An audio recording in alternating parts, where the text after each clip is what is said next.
Imagine yourself at home enjoying a nice night to yourself watching your favorite movie, but you hear a loud sound come from the other room. You get up to investigate, knowing that it was probably your cat that knocked something over. Fortunately for you, this is true, but for the few who are unlucky, what they encounter is much worse. Today, we will be looking into the twisted minds and dark reality of some of California's most heinous serial killers.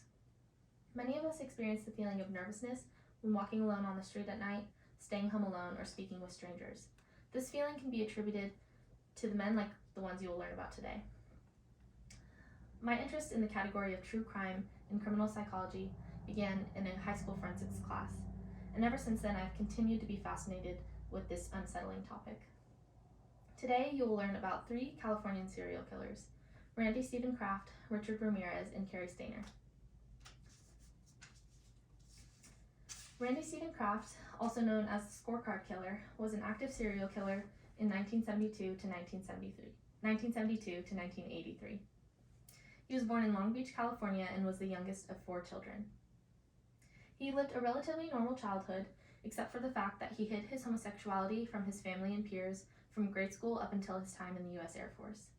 He was generally discharged when he disclosed his sexual orientation. He tried to appeal the discharge, but the Air Force refused, so he moved back home with his parents at the age of 24. It is believed he has killed a total of 67 victims, all of which are reported to be males aged 13 to 35. Most of the victims were coerced into Kraft's car with an offer for a ride home or with alcohol.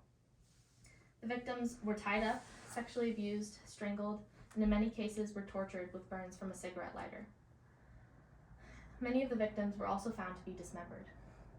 Their bodies were left on highways in Southern California. On May 14, 1983, Kraft was stopped by officers for reckless driving and was arrested for driving while intoxicated. Unfortunately for Kraft, his most recent victim was found deceased in his passenger seat.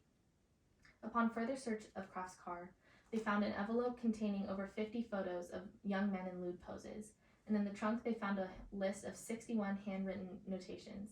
It is believed that these 61 codes refer to each of Kraft's victims.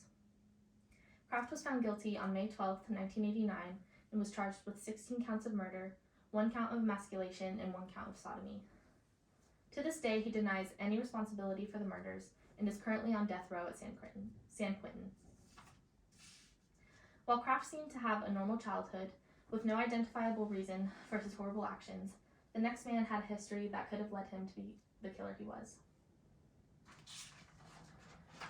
Richard Ramirez, also known as the Night Stalker, was an active serial killer in 1984 and 1985. He was born in El Paso, Texas, and suffered from physical abuse from his father, who was an alcoholic. His cousin Miguel, who acted like a twisted mentor for Ramirez, exposed him to drugs, violence, and sexual topics at a very young age.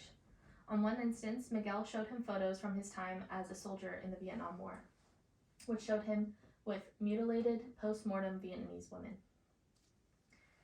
Ramirez was also present when Miguel murdered his wife, which Ramirez later referred to as a fascinating event. In the mid-70s, Ramirez was around 14 years old when he became very interested in Satanism.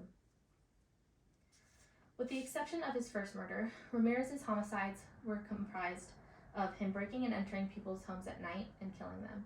He used various weapons and methods to kill his victims, but most were sexually assaulted and were forced to profess their love for Satan.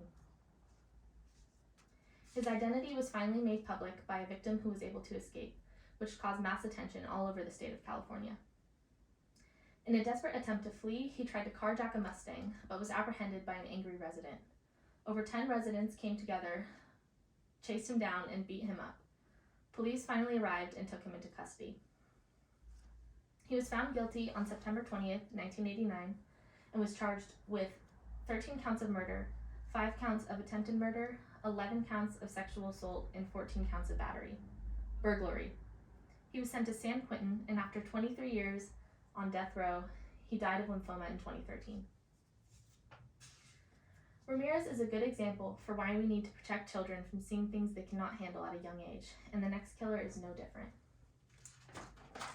Cary Stayner, also known as the Yosemite Killer, was an active serial killer in 1999. He was born in Merced, California in 1961. When Carey was 11 years old, his younger brother was kidnapped by a child molester and was held captive for over 7 years before he escaped and returned home to his family. This led Stainer to feel very neglected by his parents, who were in a constant state of grief over their son's disappearance. During the same time that his brother was missing, Stainer was molested by an uncle who he was living with at the time. In 1997, Stainer was hired as a handyman at a motel near Yosemite National Park. In 1999, between February and July, he killed 4 women. The first 3 were a mother, a daughter, and the daughter's best friend, and the 4th was a park tour guide. All of the victims were killed in various ways, 2 of which were burned in a car. Eyewitnesses at the scene of his final murder led police to finding Stainer's car, which caused him to become the primary suspect. He was arrested, and he confessed to all 4 of the murders with minimal interrogation. Though he pled not guilty for reason of insanity, he was found sane and was charged with 4 counts of murder in August 2002. He remains on death row at San Quentin. Today we have discussed 3 Californian serial killers, Randy Stephen Kraft, Richard Ramirez, and Carey Stainer, and their lives of crime which led them to death row at San Quentin. All 3 of these men committed horrible crimes which led to the death of many victims. Just as anyone from any background has the capability to become something great, these few examples show that the same is true for those who become the world's most heinous, disturbed